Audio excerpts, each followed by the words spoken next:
La misma mente capaz de construir un imperio de $100 millones lleva dentro de sí, codificada en sus circuitos más primitivos, la instrucción silenciosa de destruirlo. Y si el mayor riesgo de tu negocio no fuera el mercado, ni la competencia, ni la economía, sino la arquitectura de tu propio cerebro? Esto no es una metáfora. Es neurociencia aplicada al poder. El ser humano es la única especie que construye imperios con la mano derecha y firma su propia sentencia con la izquierda. No por maldad, no por estupidez, sino porque el cerebro que nos permitió sobrevivir en la sabana no fue diseñado para manejar la abundancia, la lealtad sostenida ni el éxito compartido. Fue diseñado para sobrevivir. Y en la economía de la supervivencia, el otro, incluso el socio, incluso el amigo de 20 años, siempre representa una variable de riesgo. Hoy vamos a estudiar esa falla de fábrica. Y para hacerlo, vamos a seguir la historia de dos hombres. Los llamaremos Alejandro y Marcos, dos socios. Una empresa construida durante 12 años. Un final que ninguno de los dos hubiera imaginado cuando levantaron la primera copa de champán. Su historia no es excepcional. Es exactamente por eso que vale la pena contarla. Existe un momento específico en la trayectoria de todo hombre exitoso en el que el mapa mental empieza a reescribirse. No ocurre con un anuncio. No hay una fecha marcada en el calendario. Sucede gradualmente, casi orgánicamente, como el cambio de estación. Sin que nadie lo declare, el verano se convierte en otoño. En el caso de Alejandro, ese momento llegó cuando la empresa superó su primer umbral de 8 cifras. Fue entonces cuando su cerebro comenzó a ejecutar un proceso psicológico que los investigadores del comportamiento llaman atribución egocéntrica del éxito. En términos simples, la mente humana tiene una tendencia estructural a asignar los logros al yo y las pérdidas al entorno. Cuando algo sale bien, yo lo hice. Cuando algo sale mal, las circunstancias lo causaron. Este sesgo no es un defecto moral, es un mecanismo de protección del ego. Pero en el contexto de una sociedad, este mecanismo se vuelve corrosivo. Porque si el éxito es mío, entonces el otro, Marcos, el socio, el hombre que estuvo en las reuniones difíciles, que firmó los préstamos, que sostuvo los meses malos, comienza a aparecer en la narrativa interna de Alejandro no como coautor del logro, sino como un testigo incómodo de su grandeza. El poder tiene una gramática propia, y esa gramática tiende hacia el singular. Los estudios sobre psicología ejecutiva muestran que a medida que los líderes ascienden en posición y riqueza, el círculo de personas a quienes perciben como sus iguales se reduce dramáticamente.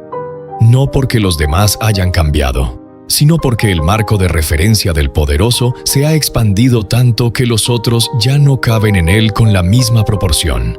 Alejandro no se convirtió en un hombre malvado, se convirtió en algo más peligroso. Un hombre convencido de que era excepcional, y los hombres convencidos de su excepcionalidad no traicionan por codicia, traicionan por lógica interna. Porque si el éxito es propio, ¿por qué habría de compartirse? Hay una ilusión popular sobre la traición que el cine y la literatura han cultivado durante siglos. La idea de que la lealtad se rompe en un instante, en una gran decisión, en una noche de revelación dramática. La realidad psicológica es más lenta y más cruel. La lealtad no se quiebra, se erosiona. Como la piedra frente al mar, no hay un momento en que la roca decide ceder, simplemente un día ya no está. Los psicólogos que estudian el comportamiento en sociedades empresariales han identificado lo que llaman microtraiciones, pequeñas decisiones, aparentemente menores, que en tiempo real parecen inocentes, pero que, acumuladas, reconfiguran por completo la arquitectura de una relación. Marcos comenzó a notar las primeras señales no en los contratos ni en los estados financieros. Las notó en los silencios, en la reunión a la que Alejandro llegó 10 minutos tarde sin explicación, en el correo que tardó 48 horas en responderse cuando antes la comunicación era de horas, en la decisión sobre el nuevo contrato que se tomó antes de que Marcos estuviera en la sala. Ninguno de esos momentos era aisladamente una traición, pero en conjunto formaban un lenguaje, y ese lenguaje decía: ya no te considero mi igual. Aquí es donde entra uno de los conceptos más subestimados en la psicología financiera: la mentalidad de escasez. Existe la creencia popular de que la escasez es un problema de los pobres, que los hombres con dinero viven en la lógica de la abundancia.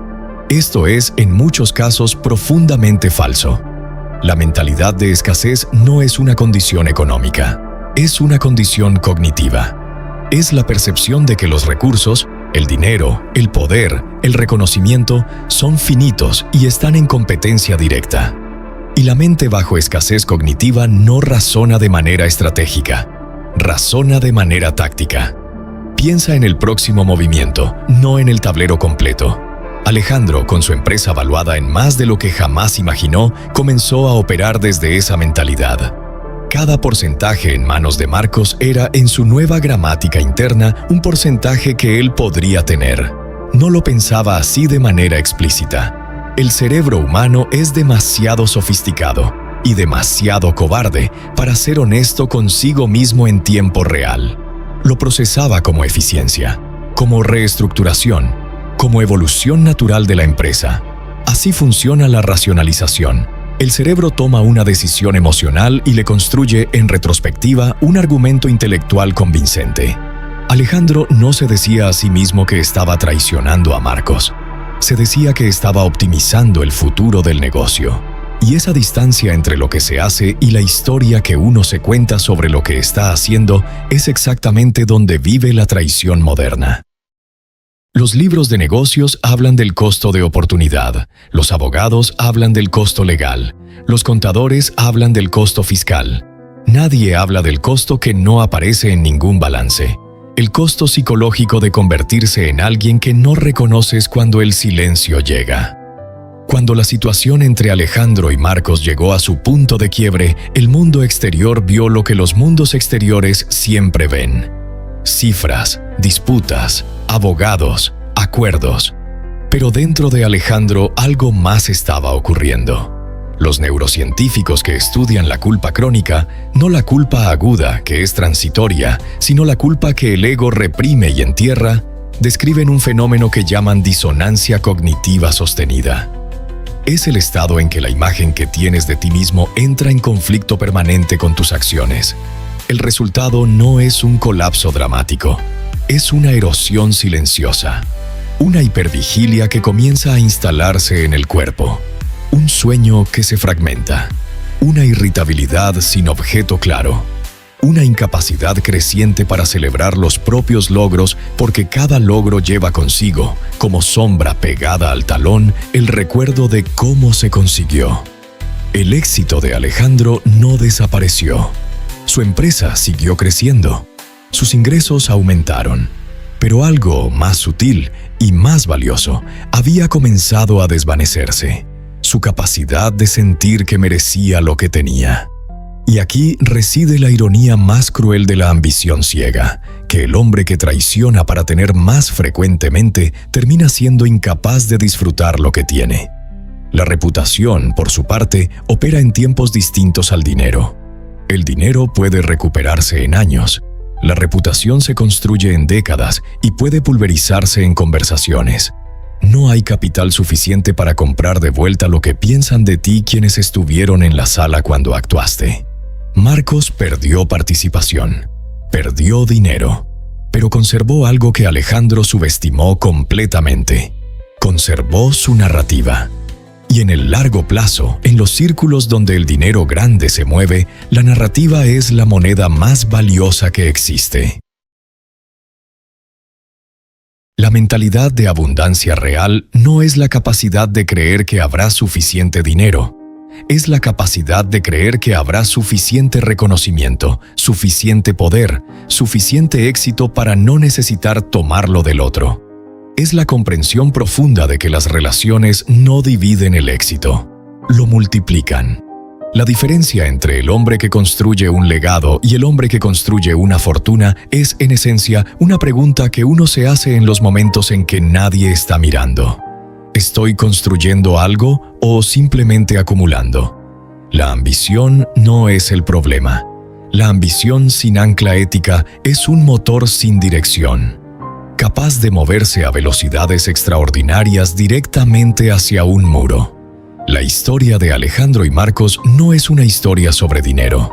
Es una historia sobre lo que le ocurre a una mente cuando confunde el valor de un portafolio con el valor de una persona. Y si hay algo que la psicología conductual enseña con consistencia perturbadora es esto: el mayor precio del éxito mal habido no lo paga el que pierde. Lo paga, lentamente y en cuotas silenciosas, el que cree que ganó.